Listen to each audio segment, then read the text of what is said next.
मैथिली आ भोजपुरी के सबसे नीक चैनल एपी प्रोडक्शन दरभंगा के एखनई लाल बटन दबाकर सब्सक्राइब करू और घंटी के निशान बटन के जरूर दबाओ ताकि नव नव ऑडियो आ वीडियो अहाँ सब लग तुरंत पहुँच सके।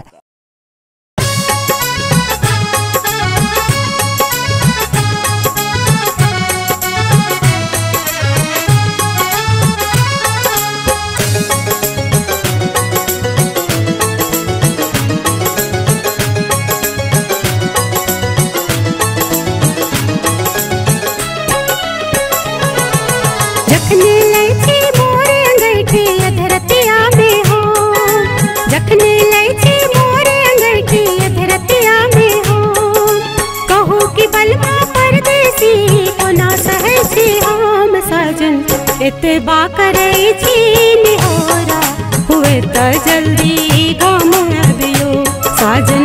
एतबा करे छी निहोरा हुए त जल्दी गम अबियो। जखनी लै छी मोरे अंगैठी अधरतिया में हो कहू कि बलमा परदेसी कोना सहै छी हम साजन। एतबा करे छी निहोरा हुए त जल्दी गम अबियो साजन। एतबा करे छी निहोरा हुए त जल्दी गम अबियो।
हाथ राइत भयंकर लगैया हमरा डाही देतियो सुनो। बिरे हाथ राइत भयंकर लगैया हमरा डाही देतियो साजन। एतबा करे छी निहोरा हुए त जल्दी गम अबियो।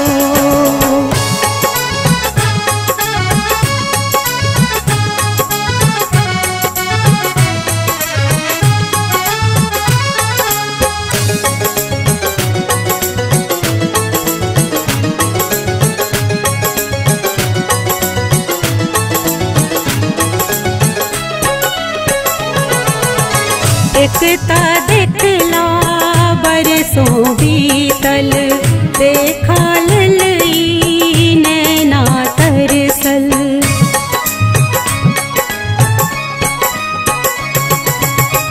एकता देखला बरसों बीतल देखा ललई नैना तरसल। तय परसों जे सावन बरसल तन भीजल मन भेल पियासल। चित चंचल भा जाइया अब ते मधुर मिलन के साजन साजन जल्दी आबो मोन कई फरियाद सुनो। सुनी का जुनियन ठाबो लगैया हमरे प्राण जग